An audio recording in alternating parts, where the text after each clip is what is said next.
Adventures of Jungle Jim. The Adventures of Jungle Jim, broadcast weekly over this station, are dramatized from the full-color action pictures to be found in the Comic Weekly, the world's greatest comic supplement that comes to you each week with your Hearst Sunday newspaper. Join the 11 million adults and the 6 million youngsters who enjoy the world's greatest comic and adventure pictures by the world's best artists, featured in every issue of the Comic Weekly, which comes to you with your Hearst Sunday newspaper. Jungle Jim, Kitty, and Kolu have had a rather uneventful trip on a large Army bomber from the Canal Zone to Puerto Rico. The plane is now in sight of the landing field, and the pilot has just cut the motors to come in for a landing. Kolu, in his usual fatalistic fashion, curled up in a corner as the plane took off and slept like a kitten through the entire trip. Consequently, he had no knowledge of the submarine which was sighted and of the fact that it turned out to be a United States craft on diving practice. Jim had hoped that it would prove to be the strange, unmarked, and possibly hostile submarine, which he agreed to track down for the intelligence department. The big bomber is gliding down to the newly enlarged field on Puerto Rico, one of the links in the new chain of hemisphere defense being erected by the United States government. That's Puerto Rico, Kitty. Gosh, no wonder they gave it such a poetic name. An emerald green island in a setting of blue. Yes, but that brown patch is a military airfield, Jim. An evidence of civilization. Today's civilization. It's always been the same, Kitty. Some nations work for their progress. Others believe they can find a shortcut to it through wars of conquest. But it's so horrible, Jim, and so wasteful, too. Any nation worthy of the name, Kitty, has always had the responsibility of defending itself. And the more it possesses, the greater becomes that responsibility.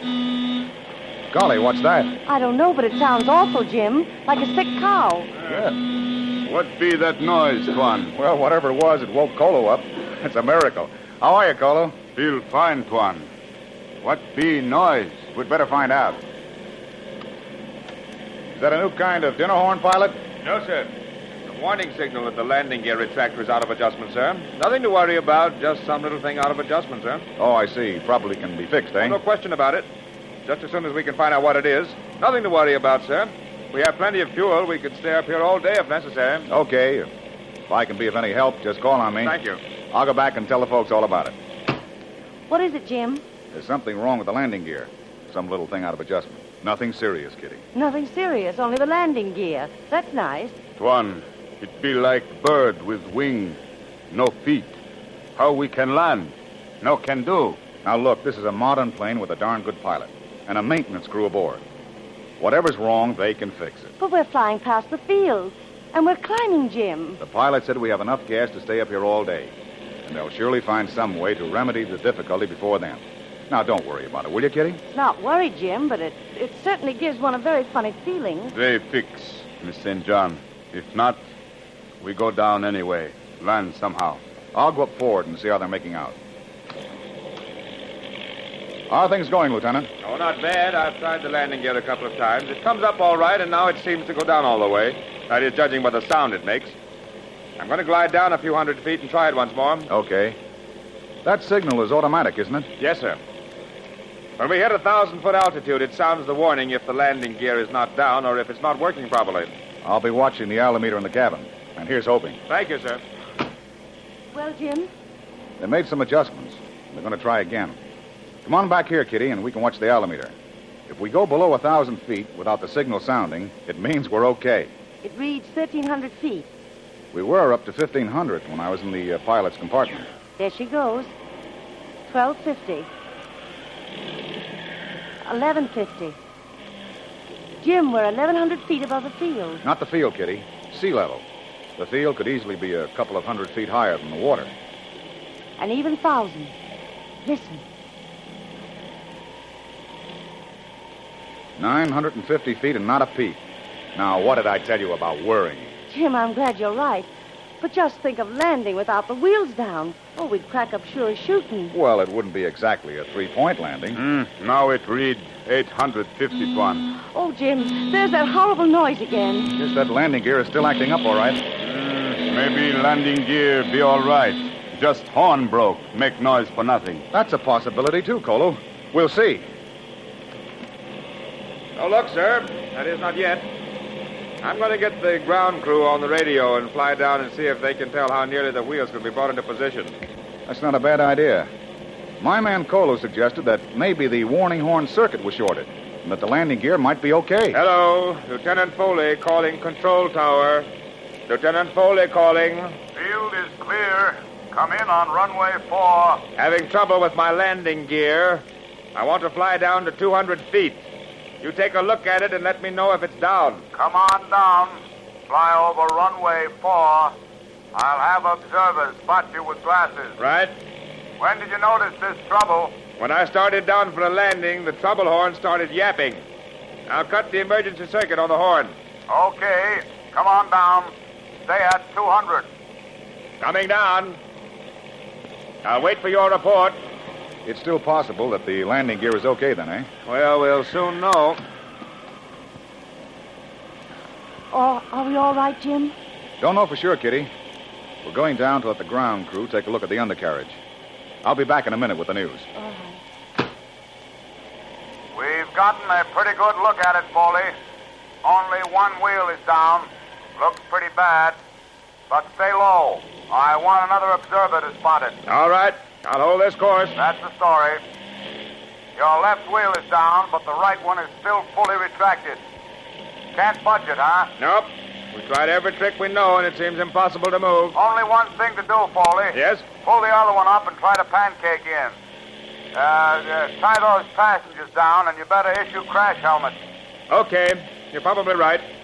I'll come in on runway number 4. 4 it is. And happy landing. Thanks. Here we come. I'll have to circle the field once more, Mr. Bradley. Will you see that everyone, including yourself, is fastened securely with your safety belts? And pass out those crash helmets. You'll find them in locker number 6 on your left there. This may shake you up a bit, but no one will be hurt. Righto, Lieutenant. Don't worry about them in there. They're good soldiers. Just bring her down the best way you know how. Kolu, Kitty. Yes? We've got to put on these helmets and strap ourselves in and wait. The pilot can't get the other wheel down, so there's nothing to do but land as best we can. All right, Jim, but don't look so worried. I'm not one bit afraid. It's just another experience, so let it come. Atta girl, Kitty. Here, take the seat and back. Hey, you're next, Kolu. Jim, we're gliding down. Hurry up and fasten your belt. Kolu can do it, one. You get tied to seat. Hurry. Listen, we can't take chances. Let me fasten that strap. Jim, we're almost down. Get in your seat. Okay, Kitty. I'm in. Hold everything now. And remember, relax. Well, here we are.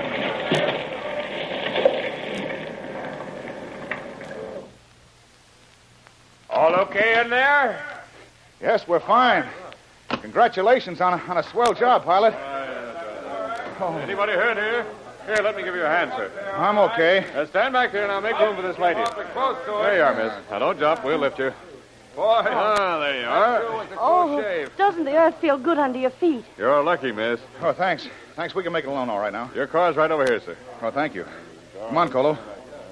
Say, you can take that helmet off now. Yeah. No can do, Tuan. Why not? Kolu bump head. Must be big lump inside. Hat no come off. Holy mackerel. Kolu, think of you getting a swell head at a time like this. Not be funny, Tuan. I should say not. I think it is. Stop your laughing. It probably hurts, too. Not hurt much, Miss St. John. But hat not come off. Don't worry, Kolu. We'll get it off if we have to saw it off. We have orders to take you to the office of Colonel Cripps, sir. Okay, drive on.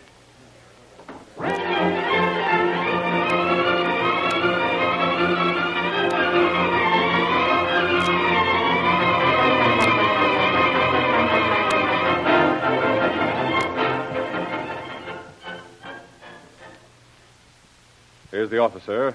Colonel is waiting. Kitty, while I'm in here, you'd better take Kolu over to the hospital and see if they can get that chapeau off. I'll be glad to drive the folks over, sir, as soon as I've brought you to the office. Fine. After that, you'd better go to the hotel. I'll meet you there as soon as I can. All right, Jim. Bye. Goodbye. And don't lose your hat, Kolu.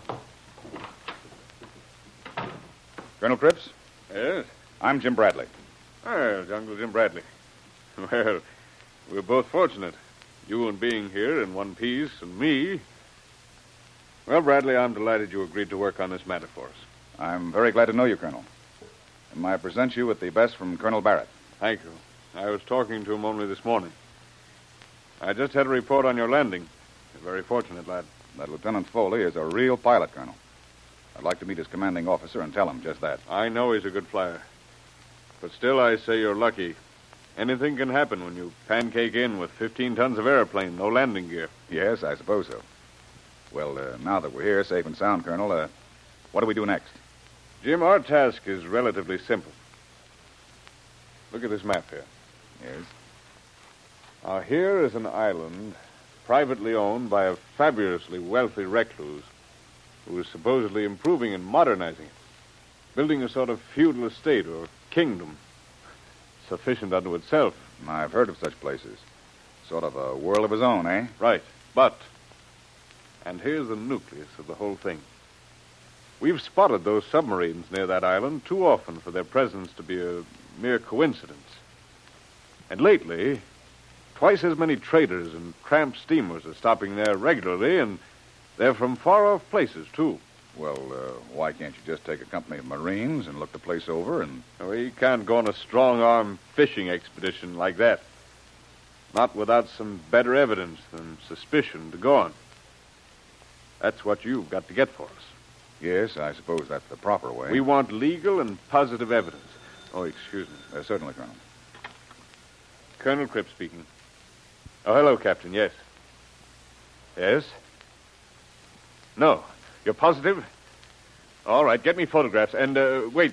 Don't let anybody near that plane till every inch of it has been tested for fingerprints. Right.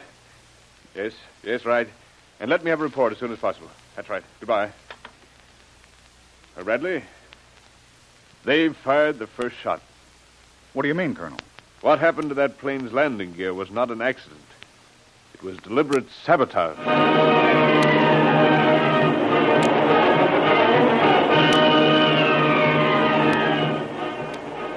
Somebody wants Jungle Jim out of the way. His reputation for ferreting out wrongdoers has startled someone into even sabotaging a United States Army plane. Don't miss the next exciting episode of The Adventures of Jungle Jim. Remember, you can follow these adventures in the full-color action pictures to be found in the Comic Weekly, the world's greatest comic supplement containing the best full-color adventure and comic pictures. Remember, no other comic supplement can give you the top names of Cartoonland, like the all-star favorites to be found in the Comic Weekly. The whole family follows the fun and frolics of Jiggs and Maggie, the Little King, and the immortal Donald Duck, as well as the exciting adventures of Jungle Jim and Flash Gordon. Join the 11 million adults and the 6 million youngsters who every week find the greatest of home entertainment in the Comic Weekly, which comes to you with your Hearst Sunday newspaper. More thrilling adventures of Jungle Jim will be heard at this time next week over this station. Be sure to tune in.